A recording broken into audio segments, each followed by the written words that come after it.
So the undercut, this is a term that you'll have heard a lot if you're new to Formula One, but what does it actually mean and why is it so important when it comes to strategy in Formula One? I'm going to go through everything you need to know about what the undercut is in Formula One and why it is so important. So the undercut essentially is where you pit early to be able to get out on fresh tyres that have more performance, set some fast laps, preferably with no traffic in front of you, and to be able to get in front of somebody who you were behind before the pit stop when they do their pit stop, as they have been out, albeit probably in fresh air, but on older tyres that have worn out and therefore don't have as much performance. So the undercut is basically what is used when a driver is struggling to overtake someone, because of course in Formula One, even with DRS, it is still hard to overtake drivers. It's not easy. Unless you have a significant performance advantage, you won't be able to overtake around most tracks. And of course, with how close and tightly bunched the Formula One grid is nowadays,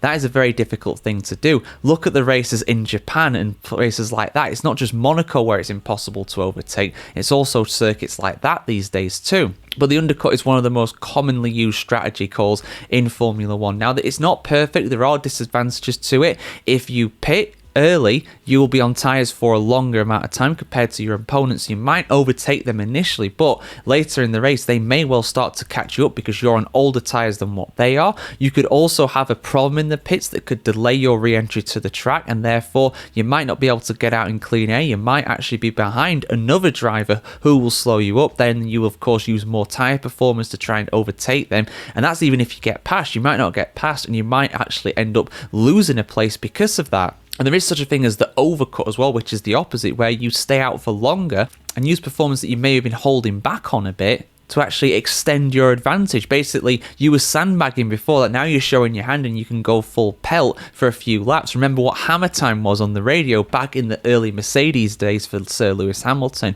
So undercuts basically, guys, are where drivers pit early to try and get out on fresh tyres to be able to get an advantage and overtake the driver they've been struggling to get past. You can only do this through a pit stop. Most races now in Formula One are, of course, a one stop. You do get some that are a two stop though, so there's more opportunities to undercut, but you got to make sure that the driver is going to get out in clean air, because if they don't, you've basically ruined your strategy at that point. Not only have you lost time, but you're also on worse tyres compared to your opponent, and you've probably lost some crucial track position and also time out on the circuit as well. So yeah, that's effectively what an undercut is, guys. Did you know that? Hope this was informative for you. Like, share, comment, subscribe as always, guys, and check out the F1 Chronicles website as well. Plenty of articles going through, lots of terminology when it comes to F1. We've got a full glossary of terms basically when it comes to Formula One, because it's very much a jargon-filled sport, especially if you are new to it. And yeah, have a fantastic day around the world today, guys, and we'll see you very soon.